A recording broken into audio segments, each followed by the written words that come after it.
Jelang dibukanya sekolah tatap muka tingkat SMP, pihak sekolah akan menyiapkan tim khusus pengawasan COVID-19 di sekolah. Tim ini akan mengawasi penerapan protokol kesehatan di lingkungan sekolah agar tak timbulkan klaster sekolah. Mengajar, sampaikan saja. Salah satu sekolah yang membentuk tim pengawas COVID-19 adalah SMP Negeri 15 Kota Makassar. Kebijakan ini diambil setelah pihak sekolah menggelar rapat koordinasi dengan komite sekolah sebagai perwakilan orang tua siswa. Dalam rapat ini disepakati SMP Negeri 15 siap menggelar sekolah tatap muka dengan penerapan protokol kesehatan yang ketat dan diawasi oleh tim pengawas COVID-19. Meski akan membuka sekolah tatap muka, namun bagi orang tua siswa yang tidak setuju dengan sekolah tatap muka diberi pilihan untuk tetap menggelar sekolah daring. Menurut saya sendiri sebagai orang tua siswa tentang pembelajaran tatap muka, saya setuju untuk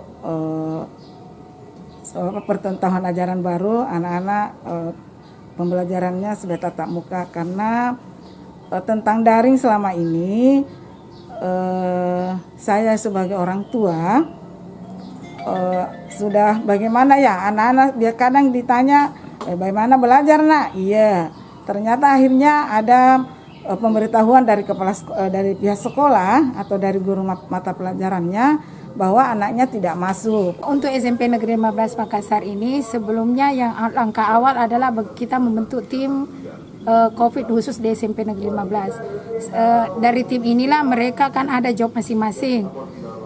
Antara lain ada yang membuat surat pernyataan untuk yang ditandatangani orang tua siswa bahwa apakah orang tua siswa memang ini sudah bersedia dan mendukung pelaksanaan tatap muka, atau sebaliknya ada yang tidak siap mengikutkan anaknya, maka tetap ada pembelajaran daring. Oh, jadi kemungkinan besar akan jalan dua ini, Bu? Iya, itu sangat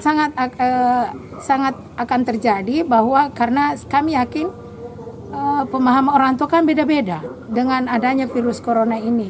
Tentu di antara mereka ada yang tidak menyetujui, maka pihak sekolah tetap melaksanakan dua jenis pembelajaran, ada secara daring, ada secara tatap muka.